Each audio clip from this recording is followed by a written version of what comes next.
Congresso espera aprovar a reforma tributária em até 8 meses. E você vai ver também. Depois da Anvisa anunciar mudanças para a autorização emergencial de vacinas no país, o Ministério da Saúde decide negociar a compra de 30 milhões de doses da Sputnik e da Covaxin. Estudos apontam que a venda de remédios sem eficácia contra a Covid disparou no Brasil. Na Europa, medidas nacionais estimularam as vendas de veículos. Foram mais de 1 milhão de carros comercializados em 2020. E você vai conhecer quem são os 2 brasileiros que foram convidados pelo presidente da FIFA para assistir o Mundial de Clubes de perto. Você vai ver a partir de agora, no Jornal Toda Hora, edição da tarde. Olá, boa tarde. A reforma tributária deve ser votada no Congresso em até 8 meses. A previsão foi anunciada hoje pelos presidentes do Senado e da Câmara, depois de uma reunião com a Comissão Mista da Reforma. Os presidentes do Senado, Rodrigo Pacheco, e da Câmara, Arthur Lira, se reuniram nesta manhã com o presidente da Comissão Mista da Reforma Tributária, senador Roberto Rocha, e com o relator da proposta, deputado Aguinaldo Ribeiro. A reforma tributária é uma das prioridades de uma lista apresentada pelo presidente Jair Bolsonaro na abertura dos trabalhos no Congresso. Pacheco e Lira disseram que vão trabalhar para que a reforma tributária seja aprovada no Congresso no prazo de 6 a 8 meses e que seja mais justa para a sociedade. Reforça a tese de que as duas casas vão trabalhar juntas, unidas, para que as reformas tenham um andamento com cronologia determinada, com espaço certo, com discussões claras, transparentes. Começará por uma das casas e no prazo aí de 6 a 8 meses findar esse estudo. Nos esforçarmos para fazê-lo cumprir da melhor forma possível este cronograma, que é o que o mercado, é o que a sociedade espera de nós, uma reforma tributária que seja a mais justa possível e que entregue ao país um sistema de arrecadação mais simplificado, menos burocratizado, com mais justiça social, não inibindo o setor produtivo do Brasil. Esses serão os objetivos de mérito da reforma tributária. A Vale e o governo de Minas Gerais assinaram um acordo de mais de 37 bilhões de reais para reparar os danos causados pelo rompimento da barragem em Brumadinho, em janeiro de 2019. A audiência aconteceu hoje de manhã no Tribunal de Justiça do Estado. De acordo com o Executivo Estadual, esse é o maior acordo já realizado na história do Brasil. O valor acertado é cerca de 32% menor do que o inicialmente pleiteado pedido pelo governo, que era de 55 bilhões de reais. O desastre em Brumadinho vitimou 270 pessoas, entre mortos e desaparecidos. A Agência Nacional de Vigilância Sanitária anunciou o fim da exigência de estudos da fase 3 para autorização emergencial de vacinas no país.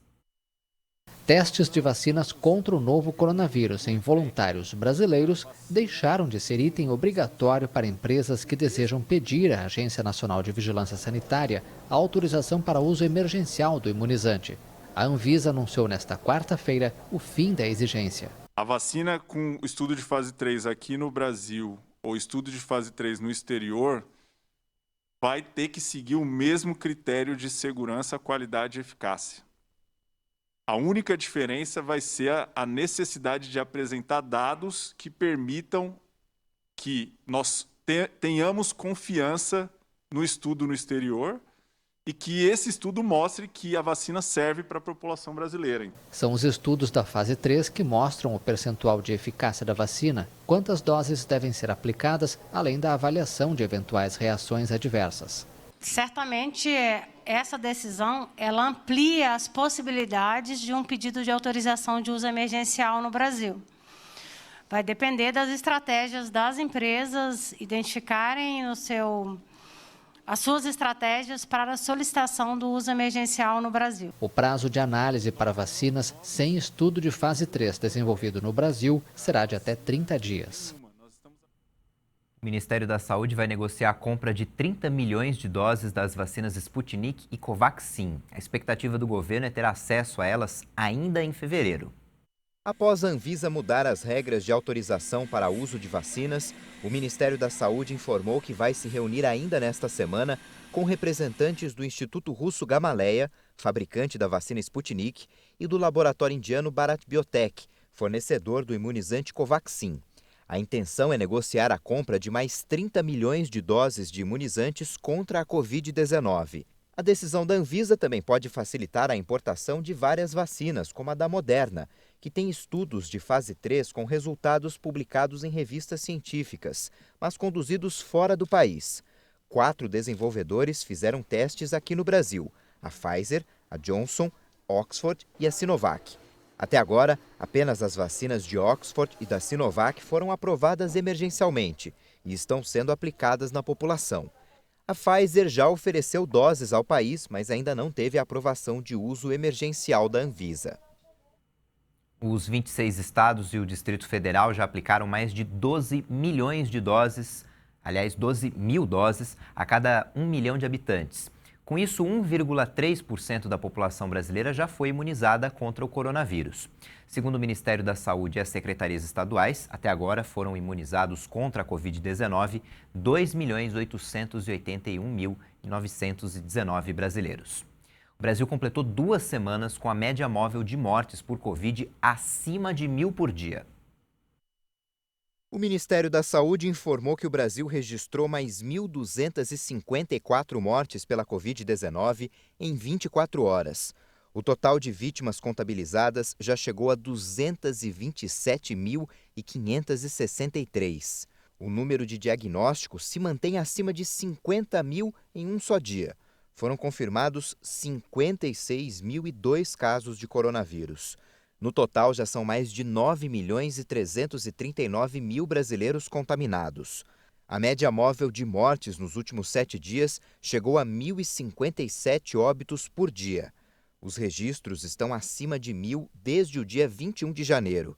Já a média móvel de novos casos abaixou um pouco agora e ficou em 48.935 contaminados diariamente.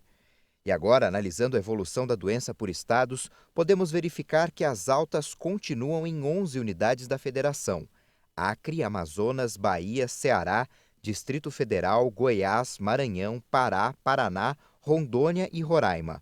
Outros 12 estados apresentam estabilidade nos registros de óbitos: Alagoas, Amapá, Espírito Santo, Mato Grosso do Sul, Minas Gerais, Paraíba, Piauí, Rio de Janeiro, Santa Catarina, São Paulo e Tocantins. Em queda dessa vez aparecem 4 estados: Pernambuco, Rio Grande do Norte, Rio Grande do Sul e Sergipe. A venda de remédios sem eficácia comprovada contra a Covid disparou no Brasil. Alguns foram até prescritos por médicos, apesar de estudos científicos não apontarem benefícios. Apesar de estudos apontarem que antimalárico, vermífugo e antiparasitário não ajudam a evitar mortes e quadros graves da Covid-19, a procura dos medicamentos na farmácia subiu muito. Nem mesmo o alerta do farmacêutico de que não há eficácia comprovada, a compra acaba sendo concluída. Com ou sem o aviso na drogaria, a cena se repetiu à exaustão em 2020 e fez as vendas dispararem.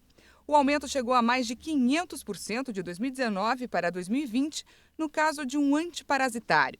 O Sindicato da Indústria de Produtos Farmacêuticos afirma que a posição do setor é que o consumo de todo e qualquer medicamento deve seguir as bulas e prescrições de médicos, farmacêuticos e demais profissionais de saúde habilitados.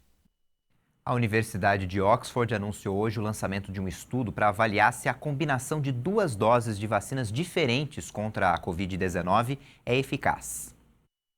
O professor responsável pela pesquisa afirmou que, se a hipótese for confirmada, vai aumentar muito a flexibilidade da distribuição. O estudo vai envolver 820 voluntários com mais de 50 anos e vai analisar a combinação das 2 vacinas atualmente utilizadas no Reino Unido, a da Pfizer e a da AstraZeneca. A pesquisa também vai avaliar a eficácia da proteção com base no espaçamento entre as 2 injeções. Serão feitos testes em um intervalo de 4 semanas, próximo ao inicialmente recomendado, e um intervalo de 12 semanas, escolhido por autoridades britânicas para alcançar mais pessoas.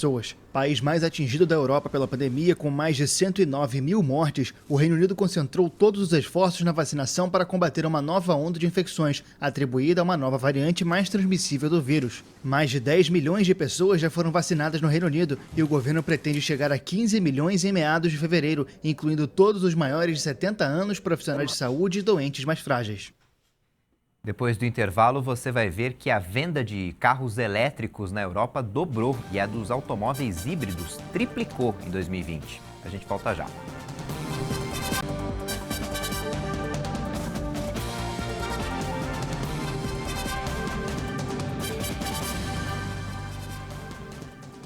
Hoje é o Dia Mundial de Combate ao Câncer. A data foi criada com o objetivo de promover a conscientização e educação sobre a doença e, principalmente, incentivar a realização de exames periódicos. A União Internacional para o Controle do Câncer, com apoio da Organização Mundial da Saúde, criaram o Dia Mundial de Combate ao Câncer para informar sobre a doença e os tratamentos, além de estimular as consultas médicas preventivas. Uma maior conscientização e educação sobre a doença pode salvar vidas ao evitar o agravamento dos casos. Segundo estimativas do Instituto Nacional do Câncer, em 2019, o Brasil teria registrado cerca de 600 mil novos casos da doença.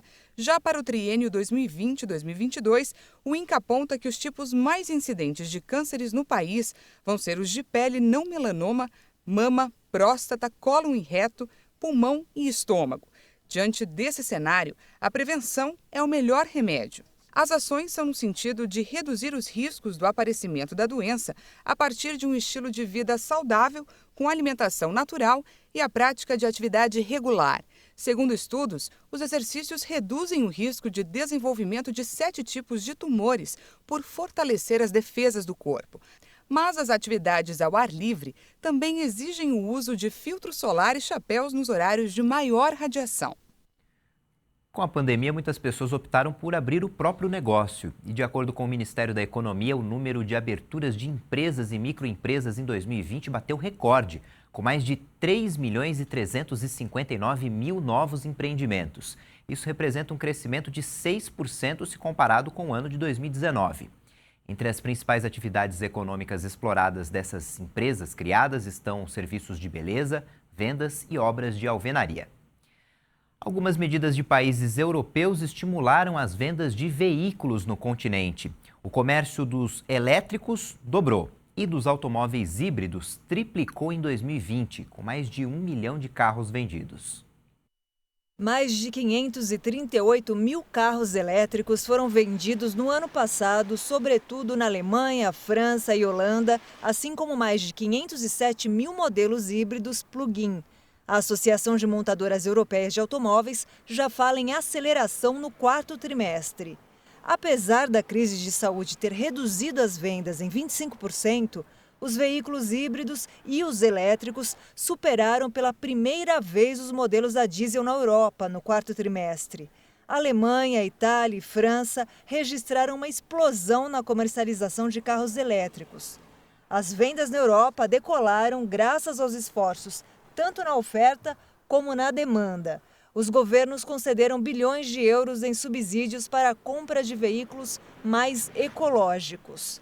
Muitas pessoas também precisaram comprar carros novos para continuar entrando nos centros das grandes metrópoles. Cidades como Bruxelas, Roma ou Paris proibiram o acesso a seus centros dos veículos mais poluentes.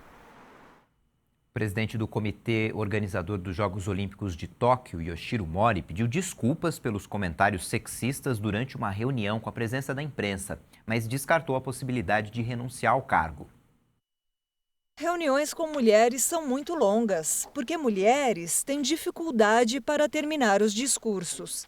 Essa é a opinião do presidente do comitê organizador dos Jogos Olímpicos, Yoshiro Mori. Após publicação pelo jornal Asahi, Mori pediu desculpas pelo modo com que se expressou, mas se recusou a pedir renúncia do cargo.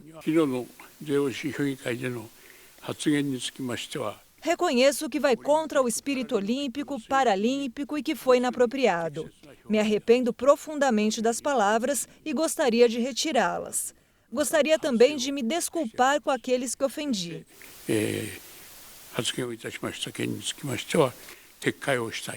De acordo com o Fórum Econômico Mundial, no último relatório divulgado, o Japão ocupa a colocação 121 de 153 sobre desigualdade entre homens e mulheres. E o Palmeiras vai estrear no Mundial de Clubes contra o Tigres do México, que agora há pouco venceu o Ulsan Hyundai da Coreia do Sul por 2-1. Vamos falar agora de Campeonato Brasileiro, vamos ver como é que ficou a classificação do campeonato depois dos jogos da 34ª rodada. Alguns jogos, né? Tem mais jogos hoje. O Internacional é o líder com 65 pontos, está 4 pontos à frente do Flamengo e as duas equipes vão entrar em campo nesta quinta-feira. Atlético Mineiro, São Paulo, Fluminense, Palmeiras e o Grêmio fecham o G7. O Corinthians é o 8º com 48 pontos e disputa uma vaga para a pré-Libertadores com o Bragantino, que venceu na rodada e ganhou até 4 posições. O Santos vem logo atrás e em seguida o Atlético Paranaense, que enfrenta o Internacional hoje à noite. Na parte de baixo da tabela, a disputa é contra a zona de rebaixamento. Fortaleza, Goiás que venceu o Atlético Mineiro, Curitiba e o Botafogo formam, por enquanto, o Z4. O Jornal Toda Hora fica por aqui, já tem outras informações com a Juliana Dariva e você pode rever nossas reportagens no YouTube. Tchau, boa tarde.